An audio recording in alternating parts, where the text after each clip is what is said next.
অল্প সময়ের মধ্যেই সরকারের বিদায় ঘণ্টা বাজবে বলে মন্তব্য করেছেন নাগরিক ঐক্যের আহ্বায়ক মাহমুদুর রহমান মান্না। এই সরকারের হাতে আর কোনো টাকা নেই, বাজেটের জন্য টাকা যোগান দেওয়ার ব্যবস্থা নেই, ডলার নেই, নিত্য প্রয়োজনীয় জিনিসপত্র আমদানির জন্য মানুষ এলসি করতে পারছে না। এই সরকার 5 বছর কিভাবে টিকবে? বাজেটের জন্য বিদেশে হাত পাততে হচ্ছে। এই সরকার দেশ চালাতে পারবে না। শুক্রবার বিকেল 5টায় ময়মনসিংহ নগরের মুসলিম ইনস্টিটিউট হলরুমে গণতন্ত্র মঞ্চ আয়োজিত বিভাগীয় প্রতিনিধি সভায় প্রধান অতিথির বক্তব্যে তিনি এসব কথা বলেন।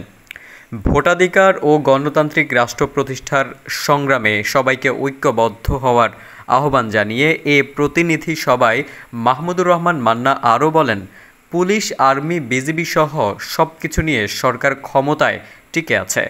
আওয়ামী চোর, বাটফার, লুটেরা চোর তৈরির দল। এ সময় সদ্য সমাপ্ত ভারতের বর্জন করতে হবে।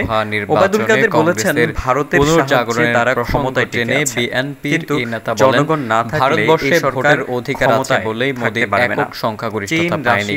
আমাদেরও নির্বাচন ব্যবস্থাকে ফিরিয়ে আনতে হবে যাতে সাধারণ মানুষ ভোট দিতে পারে সরকারের।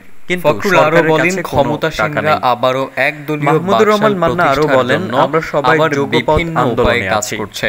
এখন চূড়ান্ত লড়াই করব, ক্ষমতায় গেলে কল্যাণ রাষ্ট্র প্রতিষ্ঠা করব। সবাই ঐক্যবদ্ধ হন, তাদেরকে লড়াই করলে এই সরকার টিকতে পারবে না। সভায় বিশেষ অতিথির বক্তব্যে জোনায়েদ সাকি বলেছেন, দেশের জনগণ সরকারকে বিদায় দিতে মুখিয়ে আছে। সঞ্চয় ভেঙে মানুষ খাবার কিনছে, অথচ সরকার গ্যাস, বিদ্যুৎ ও পানির দাম বাড়িয়ে দিয়েছে। সরকারের লোক জনগণের সম্পদ চুষে বিদেশে পাচার করছে, আর সরকার তাদের পাহারা দিচ্ছে। বাংলাদেশে যত গুম খুন সব হয়েছে আজিজ ও বেনজিরের সময়ে। এখন ওবায়দুল কাদের বলেন, বেনজির, আজিজ তাদের লোক নয়, তারা সেনা ও পুলিশ বাহিনীকে কলঙ্কিত করেছে। সাকি আরও বলেন, এই বাজেটে বেনজিরের বাজেট, বেনজির ও আজিজদের রক্ষা করার বাজেট। এই বাজেটে বৈধ আয়ে 30 ভাগ আর দুর্নীতির টাকা 15 ভাগ ট্যাক্স দিতে হবে। এ বাজেটে জনগণের কোনো কাজে আসবে না। এ সময়ে ভাসানী অনুসারী পরিষদের সভাপতি মাহবুবুল আলম জুয়েলের সভাপতিত্বে সভাটি যৌথভাবে সঞ্চালনা করেন অধ্যাপক দেলোয়ার হোসেন এবং আমিরুল ইসলাম। সভায় আরও বক্তব্য রাখেন রাষ্ট্র সংস্কার আন্দোলনের নেতা হাসনাত কাইয়ুম।